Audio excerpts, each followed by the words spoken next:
أشهد أن لا إله إلا الله আসসালামু আলাইকুম ওয়া রাহমাতুল্লাহি ওয়া বারাকাতুহু। শ্রোতা, আশা করি আপনারা ভালোই আছেন। আলহামদুলিল্লাহ, আমিও আল্লাহ পাকের রহমতে খুবই ভালো আছি। আজকে আমরা আলোচনা করব কোরআন শিক্ষার সহজ পদ্ধতি, পর্ব নাম্বার 16, ওয়াকফ অর্থাৎ দাঁড়ানোর বিষয়। কোরআন শরীফ তেলাওয়াত করার সময় আমরা কোন জায়গায় দাঁড়াবো, কিভাবে দাঁড়াবো, কি পদ্ধতিতে আমরা দাঁড়াবো, এই বিষয় নিয়ে আলোচনা।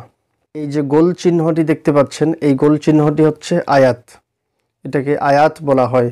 এই আয়াতের মধ্যে আপনি চাইলে দাঁড়াতে পারেন এবং বাধ্যতামূলক না যে আপনাকে দাঁড়াতেই হবে, তা না।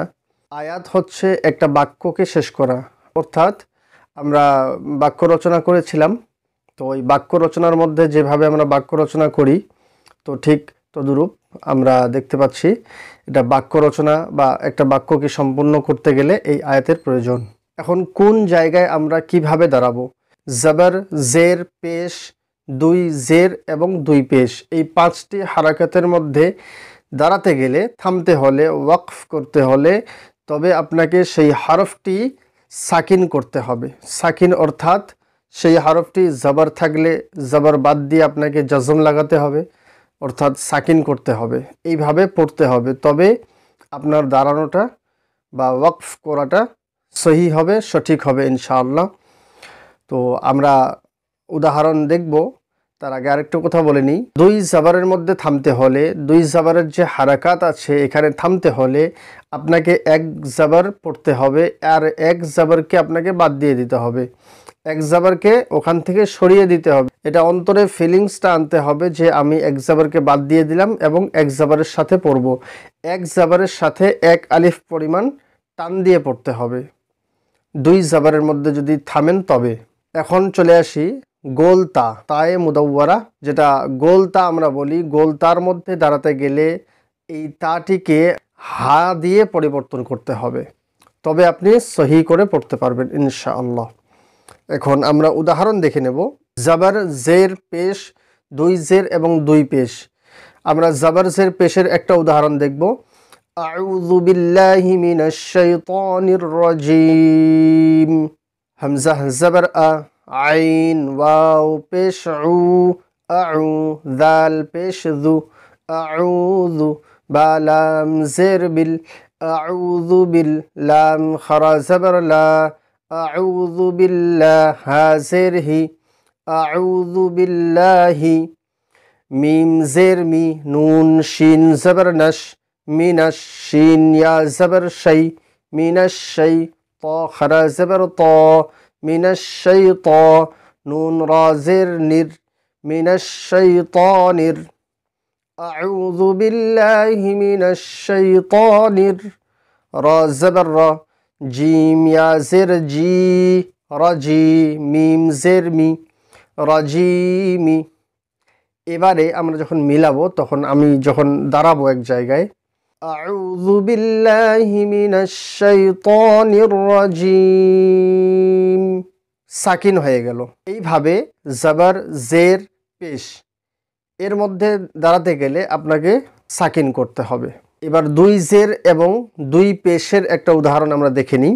কুল হুয়াল্লাহু আহাদুন, কফ লাম পেশ কুল, হা পেশ হু, কুল হু, ওয়াও লাম জবর ওয়াল, কুল হুয়াল, লাম খারা জবর লা, কুল হুয়াল্লাহ, হা পেশ হু, কুল হুয়াল্লাহু, হামজা জবর আ, হা জবর হা, আহা, দাল দুই পেশ দুন, আহাদুন, কুল হুয়াল্লাহু আহাদুন হয়ে গেল। এখন যদি আমি এখানে দাঁড়াই, তবে আমাকে পড়তে হবে কুল হুয়াল্লাহু আহাদ। দালটা সাকিন হয়ে গেল এবং কলকলা হয়ে গেল, কারণ দাল সাকিন থাকলে, দালের উপর জজম থাকলে দাল কি হয়? কলকলা হয়। এবারে আমরা আসি, দুই জবরের মধ্যে যদি আমরা থামি, ওয়াকফ করি, দাঁড়াই, তবে আমাদেরকে এক জবরের সাথে এক আলিফ পরিমাণ টান দিয়ে পড়তে হবে। এর উদাহরণ হচ্ছে ইন্না মাআল উসরি ইউসরান, রান আছে। হামজা নুন জের ইন, নুন জবর না, ইন্না, মিম জবর মা, ইন্নামা, আইন লাম জবর আল, ইন্নামা আল, আইন সিন পেশ উস, রা জের রি উসরি ইন্না মাআল উসরি ইয়াসিন পেশ ইউস রা আলিফ দুই জবর রান ইউসরান ইন্না মাআল উসরি ইউসরা এক আলিফ পরিমাণ টান দিয়ে পড়তে হলো এক জাবারের সাথে। এখানে দুই জাবার আছে, দুই জাবারের মধ্যে এক জাবারকে বাতিল করে দিলাম, এক জাবার শুধু থাকলো। এই এক জাবারের সাথে এক আলিফ পরিমাণ টান দিয়ে আমি পড়লাম। তো এইভাবে আপনিও পড়বেন ইনশাআল্লাহ। এবারে আসি গোলতা। গোলতা দেখতে পাচ্ছেন, গোলতা হচ্ছে এই রকম গোল থাকবে তাটি। এই তা মূলত এই তার মধ্যে যদি আমি থামি, দাঁড়াই, ওয়াকফ করি, তবে আমি কিভাবে পড়ব? এই তার মধ্যে দাঁড়াতে গেলে আমাকে হা বানিয়ে পড়তে হবে। এই অক্ষরটি চেঞ্জ হয়ে যাবে। অক্ষরটি তা আছে, এটাকে হা দিয়ে পরিবর্তন করতে হবে।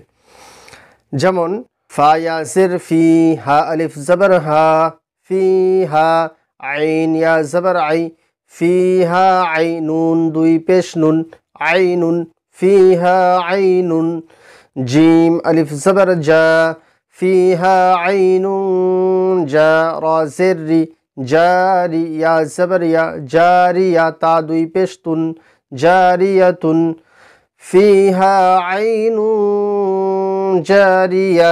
মূলত আমি তাটাকে হা দিয়ে পরিবর্তন করলাম। তো আশা করি আজকের পর্বটি বুঝতে পেরেছেন ইনশাআল্লাহ। আজকে এই পর্যন্তই, দেখা হবে আগামী পর্বে, অর্থাৎ কোরআন শিক্ষার সহজ পদ্ধতি পর্ব নম্বর 17। আসসালামু আলাইকুম ওয়া রাহমাতুল্লাহি ওয়া বারাকাতুহু।